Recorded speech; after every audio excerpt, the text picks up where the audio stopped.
Passons maintenant, mes chers élèves, au chapitre 2 qui s'intitule l'éducation nutritionnelle, التربية الغذائية. Il est subdivisé aussi en 4 activités. L'activité 1, le rôle des différents aliments dans le corps. Comme vous le savez, mes chers élèves, notre corps, notre organisme, il a besoin de l'énergie. Il a besoin des aliments. Il a besoin des nutriments. Il a besoin de la matière organique pour qu'il puisse effectuer toutes les fonctions. D'où il va procurer ça? Des aliments qu'on mange. Donc, on va étudier le rôle de ces aliments dans notre corps. Concernant l'activité 2, on va étudier les déséquilibres naturels. Ça veut dire quoi les déséquilibres naturels? Ça veut dire les conséquences de la malnutrition sur notre corps. Les conséquences de la malnutrition, si on mange pas bien, si on mange trop de graisse, si on mange trop de sucre, ça a des conséquences sur notre corps. L'activité 3, c'est la ration alimentaire, al-kulta al-ghidaiya. Cette activité-là, vraiment, elle est très importante parce que on va savoir à travers cette activité comment manger bien, comment équilibrer notre repas. Arrivons à l'activité 4, hygiène du système digestif. وقاية وحماية الجهاز الهضمي. كيف سنحمي جهازنا الهضمي؟ ما هي الوسائل التي يجب اعتمادها؟ ما هي الوسائل التي يجب تفاديها pour protéger notre système digestif? On va passer maintenant, mes chers élèves, au chapitre 3, la respiration. التنفس. Je vous fais un petit rappel, vous l'avez déjà étudié en première année de collège. درستم جهاز التنفس عند الإنسان, l'appareil respiratoire chez l'homme. درستم جهاز تنفسي عند الجراد ثم عند الحلزون يعني etc. Vous avez aussi au niveau des poissons, donc vous avez des notions de base. Comme activité 1, les mouvements respiratoires et l'appareil respiratoire. Donc, on va étudier dans cette activité 1 les échanges gazeux, التبادلات التنفسية الغازية التي تتم على مستوى الرئة. Donc, comment ça se passe? Les échanges gazeux, غازية, respiratoires, تنفسية au niveau des poumons على مستوى الرئة.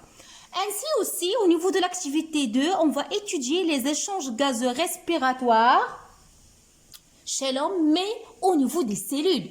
نعم، التبادلات التنفسية الغازية على مستوى الخلية. هنا على مستوى الرئة وهنا على مستوى الخلية. وسأنهي هذا الفصل، يعني on va terminer ce chapitre-là par étudier l'appareil, comment protéger l'appareil respiratoire, l'hygiène de l'appareil respiratoire.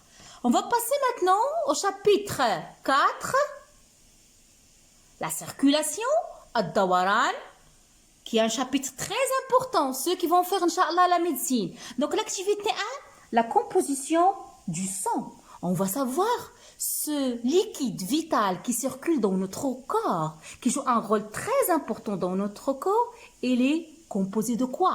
La composition du sang, c'est quoi? Les constitutions du sang, c'est quoi? L'activité 2, une fois qu'on a vu sa composition, effectivement, le sang, il a un rôle. On va étudier le rôle du sang.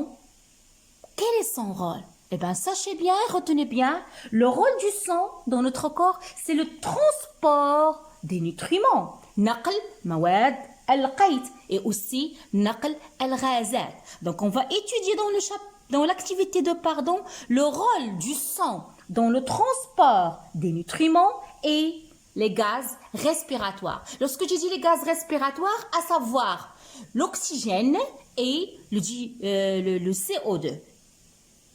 Le dioxyde de carbone. Autre chose, on va étudier aussi notre notion de la lymphe.